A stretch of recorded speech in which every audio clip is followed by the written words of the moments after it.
시청자 여러분 안녕하십니까? 정말 오랜만에 인사드립니다. 물론 제 컨텐츠로 여러분들을 만나 뵙고 있지만 얼굴로 이렇게 인사드리는 것은 정말 오랜만인 것 같습니다. 지난 무더운 여름을 보내시라고 얼마나 고생이 많으셨습니까?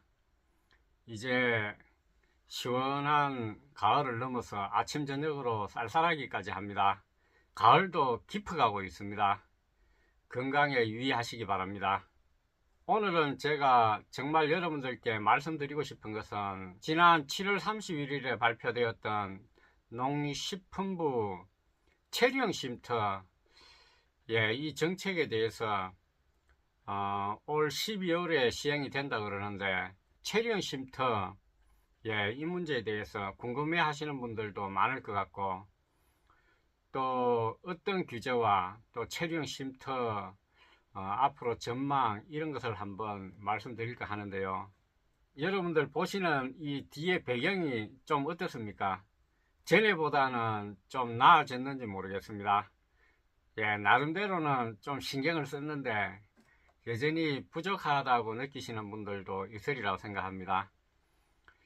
이 집 자체가 옛날 집이고, 제가 뭐 아무리 이렇게 제 미적 감각으로 장식 데코레이션을 이렇게 잘 한다 하더라도 좀 한계가 있습니다. 여러분들께서 널리 양해를 해 주시기 바랍니다. 예전에 뒷배경은 보시는 분들이 마음에 안 드신 분들이 상당히 많았던 것 같습니다.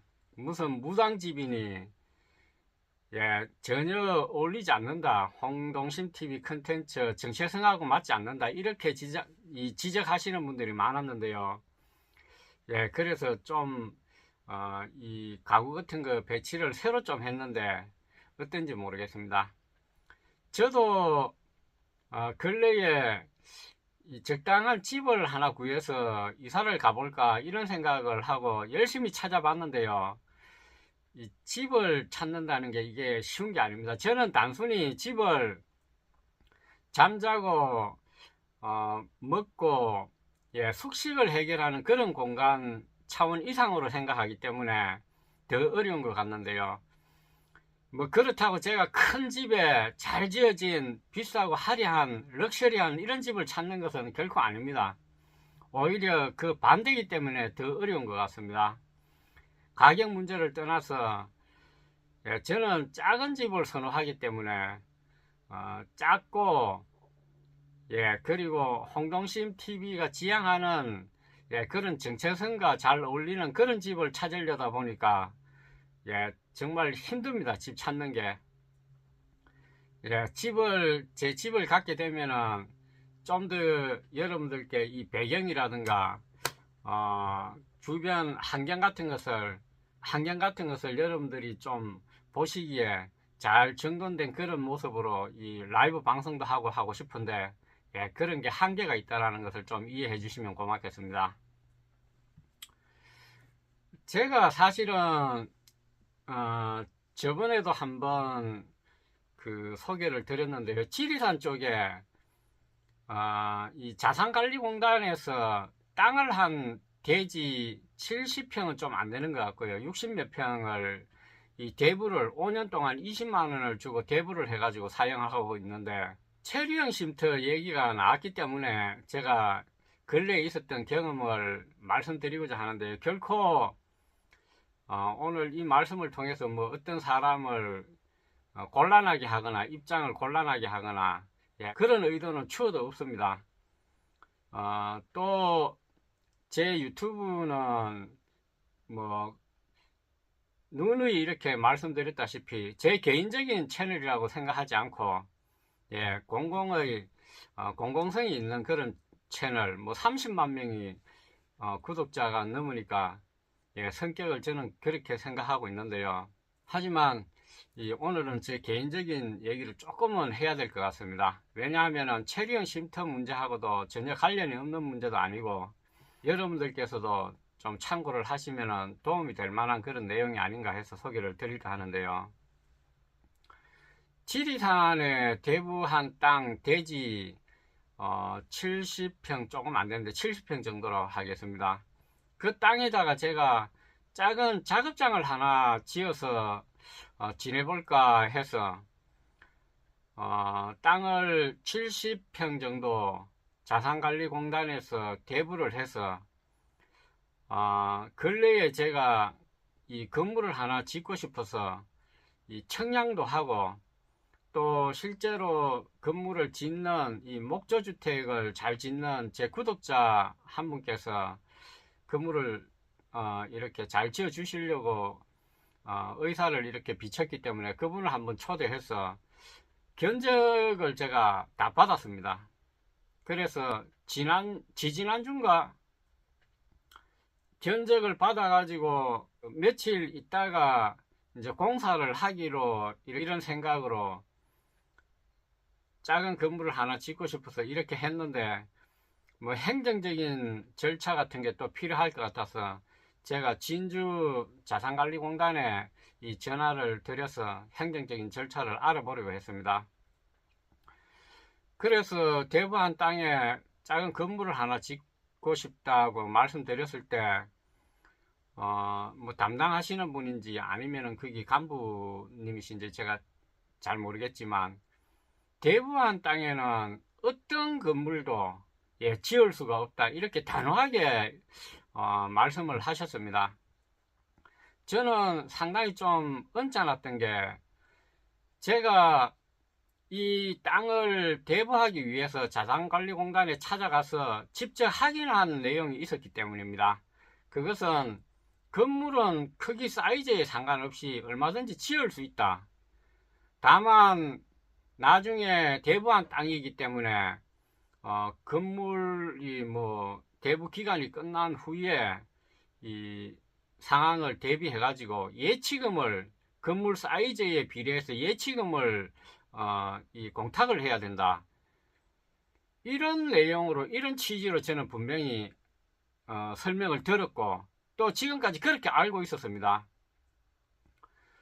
그래서 저로서는 이 건축에 대해서 뭐 잘 아는 사람도 아니고 또 이런 법에 대해서 전혀 뭐 알고 있는 그런 상황이 아니기 때문에 그렇게 제가 상식적으로 생각을 하고 큰 건물이 아니라 작업장 용도로 이렇게 하나 지으려고 했는데 어떤 건물도 짓지 못한다라는 얘기를 들었을 때 좀 당황스럽고 이해가 되지 않았습니다. 그래서 제가 그때 당시 계약할 당시에 제가 들었던 내용을 상담하시는 분에게 자세하게 설명을 드렸는데 이분 말씀은 가설 건물은 가능하다. 근데 그 가설 건물이라는 게 컨테이너 한 종목을 말씀을 하시는 것 같았습니다. 그 상담 내용도 제가 좀 이해가 안 됐던 게 그럼 애초에 상담을 할 때 일반 뭐 콘크리트 건물이라든가 이런 것은 안 되고 뭐 되는 것은 어떤 게 있다. 뭐 컨테이너 하나만 되면 하나만 된다. 거기에 전기와 물은 또 설치가 안 된다고 그랬습니다. 그 전기와 물이 설치가 안 되면은 그 건물로서 뭐 존재 가치가 없는 것 아니겠습니까? 사람이 있는 곳에 전기가 있어야 되고 사람이 있는 곳에 저는 물이 있어야 한다고 생각합니다. 건물은 설치가 되는데 물과 전기가 안 된다라는 것 이것도 저는 좀 받아들이기가 어려웠습니다. 제가 들었던 내용하고 처음 제가 계약을 하러 가서 설명을 들었던 내용하고 너무 차이가 많았기 때문에 이게 언쟁식으로 1시간 가까이 계속해서 이 주거니 받거니 언쟁식으로 이렇게 감정적으로 좀 대립되는 이런 양상으로 상담이 진행이 되었습니다. 또 뭐 그분이 상담하신 분이 또 담당자가 아니라고 말씀하시면서 또 담당자하고도 상담을 했는데 결국은 나중에 이제 결론이 난 것은 어떤 건물도 되지 않는다. 전기, 물을 비롯해서 건물을 짓는 것 자체 또 가설 건물 자체도 되지 않는다고 이렇게 설명을 하면서 가능하면은 해지하는 것이 경제적으로 저에게 이득이 되니까 해지를 하라. 이렇게 이 종용을 하다시피, 예, 이 부분도 저는 좀 받아들이기 어려웠는데요. 해지를 하고 안 하고는 제가 결정할 문제지, 어떻게 이 개인이 대부한 땅을 해지를 하라고 이렇게 얘기를 할 수 있는지, 그것도 제가 좀 이해가 안 됐습니다. 뭐 어쨌든 이런 일련의 어떤 상담을 통해서 지리산의 그 대부한 땅에는 건물을 짓지 못하게 됐습니다. 예, 괜히 청량비만 이 몇십만 원 이렇게 들어갔는데요. 지금은 뭐 법이 그렇다니까 제가 받아들일 수밖에 없습니다. 하지만 좀 아쉬운 것은, 왜 제가 처음 대부하기 위해서 자산관리공단에 찾아가 가지고 상담할 때 내용하고 지금 내용하고 이렇게 차이가 있는지, 예, 그게 저는 지금도 이해가 되지 않고, 또 앞전에 대부를 하시려고 하셨던 분에게서 제가 들은 것은, 건물을 뭐 지을 수도 있고, 또 나중에 5년의 임대 기간이 끝나면은 불화받는데 최 1순위로 우선권을 뭐 준다라는 그런 의미로 제가, 그런 취지로 제가 이해를 했는데요. 예, 이것도 안 된다고 그럽니다. 불화도 안 되고,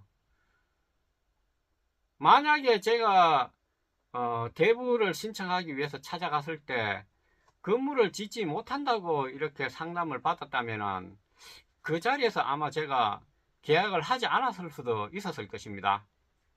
왜냐하면은 저는 뭐 거기에서 농사를 지을 것도 아니고, 딱히 저에게는 그 땅이 제가 사용하려고 하는 용도에, 예, 불필요했기 때문에 아마 그러지 않았을까 하는 생각이 드는데요.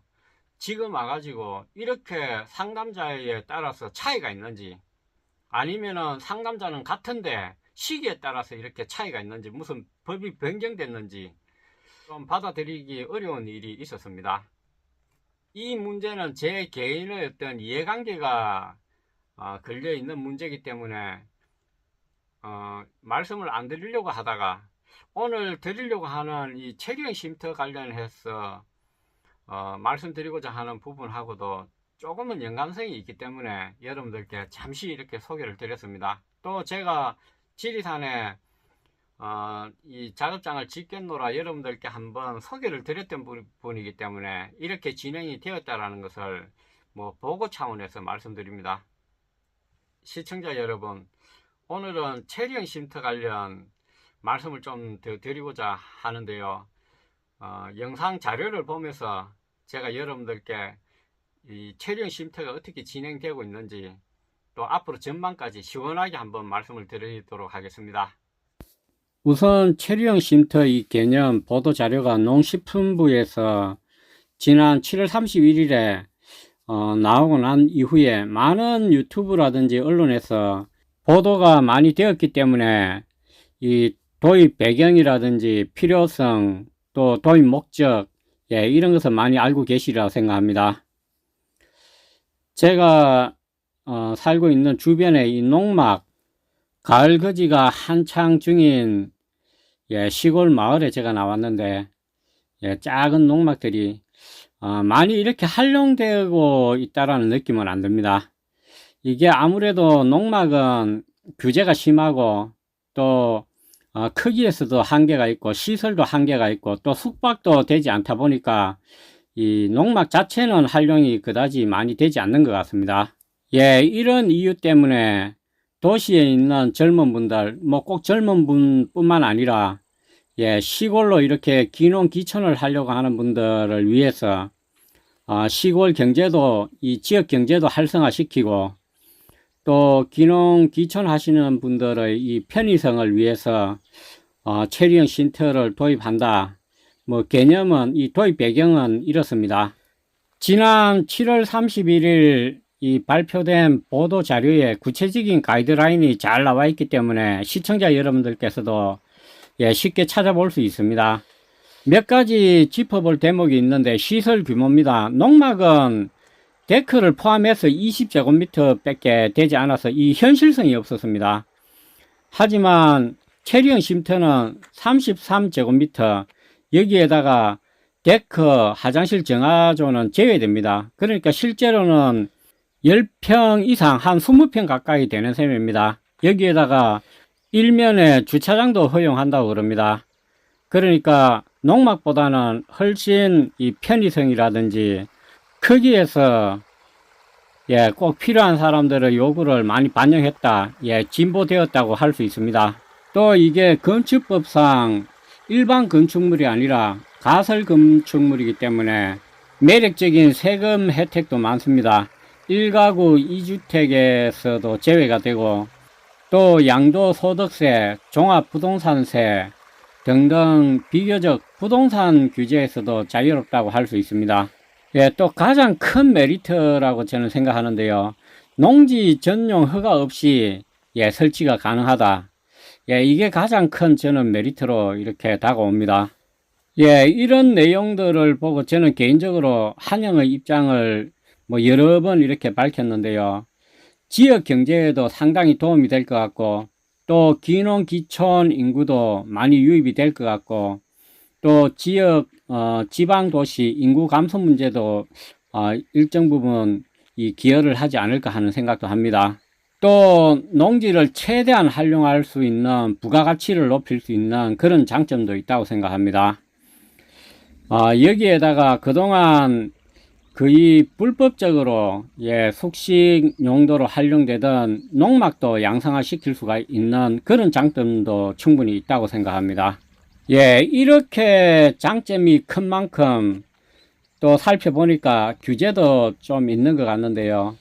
영농 제한 의무가 있습니다. 땅이 있다면 무조건 지을 수 있는 게 아니라 이 최소한의 부지 면적이 필요한데요. 예를 들어서 시설이 10평이라고 가정했을 때, 부대 시설 데크까지 합해서 20평이라고 가정했을 때 40평 정도의 땅이 필요로 합니다. 이런 의무 조항이 있고요. 또 일반 건축물이 아니라 이 가설 건축물이기 때문에 이 최대 사용 연한도 있습니다. 12년이 최대입니다. 3년, 3년, 3년, 3년 이렇게 4번에 걸쳐서 연장할 수 있고 최대 12년까지 사용할 수 있다고 하는데요. 저는 이 부분이 제일 마음에 들지 않습니다. 이 독소조항이라고 저는 생각합니다.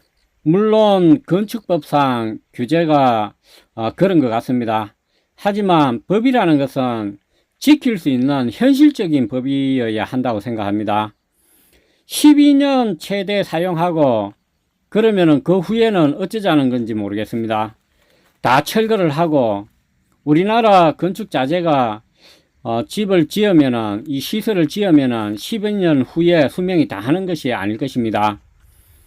얼마든지 후에 사용이 가능한 이 시설들을 철거를 해야만 하는지, 이렇게 되면은 이 재산권 보호에도 문제가 있을 것 같습니다. 이 부분은 반드시 검토가 필요해 보입니다. 또 이런 제한이 있는데요. 제한 구역이 있습니다. 이 보도 자료에 따르면은 이 소방차, 응급차가 통행이 가능한 도로가 있어야 한다. 이런 내용이 있는 것 같는데 아직 결정은 되지 않는 것 같습니다. 소방차가 다닐 수 있는 도로, 폭이 4m 정도 되어야 합니다. 우리나라 이 시골 땅 한번 다녀보시면은 지금 이 길도 마찬가지인데요. 4m가 넘는 이 도로가 붙어 있는 땅이 많지 않습니다. 제가 많이 다녀보지만 그렇게 흔하지 않고요. 이것은 저는 현실성이 좀 없어 보입니다. 이런 문제는 전향적으로 검토를 해서 폭이 4m가 안 되더라도 2m, 2.5m 좀 탄력적으로 검토를 해서 이 농촌 이 현실을 잘 반영해야 할 것 같습니다. 농촌 체류형 쉼터, 전체적인 가이드라인과 이 배경, 또 이 제한, 규제 이런 거 몇 가지 말씀드렸는데요. 앞으로 전망은 어떻게 될 건지 이것을 잠깐 말씀드리겠습니다. 우선 이런 세금 혜택이라든지 이 접근성이 좋다 보니까 또 이 머리 좋은 우리나라 사람들, 어떻게 이거 투자나 투기로 한번 활용해 볼까 이런 거 지금 생각하시는 분 계실지 모르겠는데요. 예를 들어서 땅 100평 한 필지가 있으면은 2평으로 나눠서 2개의 체류형 쉼터를 지어서 에어비앤비 같은 민박 게스트하우스로 한번 투자를 해볼까 이런 것도 생각하시는 분들 계실지 모르겠습니다. 예, 이런 부작용도 저는 분명히 대비해야 한다고 생각하는데요. 민간인들에게 이 분양은 할 수 없다고 그럽니다. 또 2025년에 체류형 쉼터 두 번째 버전이 나온다고 하는데요. 이때 이 체류형 쉼터를 지자체에서 에어비앤비 형태로 활용할 수 있는 게 허용이 되지 싶습니다. 예, 이런 내용이 있었는데요, 분명히. 예, 여기서 분명히 아셔야 할 것은 개인이나 민간인이 예, 이런 게스트하우스 용도로 활용하는 것은 예, 엄격하게 금지가 될 것 같습니다. 이것을 분명히 아셔야 할 것 같습니다. 저는 개인적으로 이 농촌에 살고 있는 유튜브 운영자이기도 하지만 이 농촌 체류형 쉼터에 대해서 이 개인적으로 지대한 관심을 가지고 있습니다. 왜냐하면은 그냥 삼자 입장에서 바라보는 것이 아니라 저 개인의 일이기 때문이기도 합니다. 예, 그래서 제가 제일 염려하는 것은 오늘 말씀드린 것 중에서 이 사용 연한을 최대 12년까지밖에 할 수 없다라는 것. 예, 이것을 저는 제일 걱정을 하고 있고요. 또 한 가지는 이 소방차라든지 응급차가 접근할 수 있는 4m 폭의 도로가 있어야 한다라는 거. 만약에 이렇게 된다면은 그야말로 지난번 이 농막 파동 때의 혼란이 예, 다시 재현되지 않을까 하는 걱정을 하고 있습니다. 이거는 저 개인적인 문제이기 때문에 예, 현실적으로 저는 이렇게 바라보고 있고 걱정을 하고 있습니다. 예, 지금 보시는 이 영상은 산청에 있는 시골 마을의 예, 농막들입니다. 잘 활용이 되고 있지 않은데요. 제가 산청에 살고 있기 때문에 우리 산청군에서는 이 체류형 쉼터 도입과 관련해서 어떤 준비를 하고 있는지 예, 관심 있게 이렇게 지켜보고 있는데요. 지난 8월 22일에 경남 도민일보에서 이 산청군 농촌 체류형 쉼터 도입 행정력 집중 예, 이런 제목으로 기사가 하나 올라왔는데 제가 여러분들께 한번 소개를 드리겠습니다. 여러분들 산청으로 귀농들 귀촌들 많이 하시오. 여기 산청군에서도 체류형 쉼터 관련해서 또 귀농 귀촌 관련해서 지대한 관심을 가지고 예, 행정력을 집중하고 있는 것으로 알고 있습니다. 예, 기사 내용을 잠시 읽어 드리겠습니다. 2024년 8월 22일자 경남 도민일보에 올라온 기사인데요. 산청군이 농촌 체류형 쉼터 제도 도입을 위해 행정력을 집중하고 있다. 22일 산청군에 따르면 오는 12월 시행 예정인 농촌 체류형 쉼터는 도시 가밀화 등 사회 여건 변화로 높아지는 기촌, 귀농 수요에 대응하기 위해 농촌에서 농업과 전원생활을 동시에 체험할 수 있는 임시숙소 형태 거주시설이다. 특히 현행법상 숙박이 불가능한 농막을 대체하는 새로운 개념의 농촌 체류형 주거시설이다. 산청군은 빠른 시일 내에 제도가 정착될 수 있도록 제도 홍보 등 시행 준비에 철저를 기한다는 방침이다. 산청군은 이번 제도 도입과 함께 사실상 불법으로 주거시설로 사용돼 온 농막을 법 테두리 안으로 양성화하는 방안도 추진할 예정이다. 이성하 산청군서는 농촌 체류형 쉼터 제도가 정착되면 농촌 지역 삶의 질 제고와 도농 간 거류 활성화로 생활 인구 증가 등 인구 유입을 촉진할 것이라고 말했다. 제가 산청에 살고 있기 때문에 산청군에서는 체류형 쉼터 도입과 관련해서 어떤 대처를 하고 있는지 소식을 이 신문 기사를 여러분들께 읽어 드리는 것으로 소개를 드렸습니다. 우리 환경과 관련해서 또 우리 공동체의 이익과 관련한 이 최소한의 규제는 필요하겠지만 현실성이 없고 지키기도 어렵고 그야말로 규제를 위한 규제, 이런 것은 과감하게 철폐해서 사용하는 사람들의 눈높이에 맞는 그런 개정안이 나오기를 바랍니다. 감사합니다.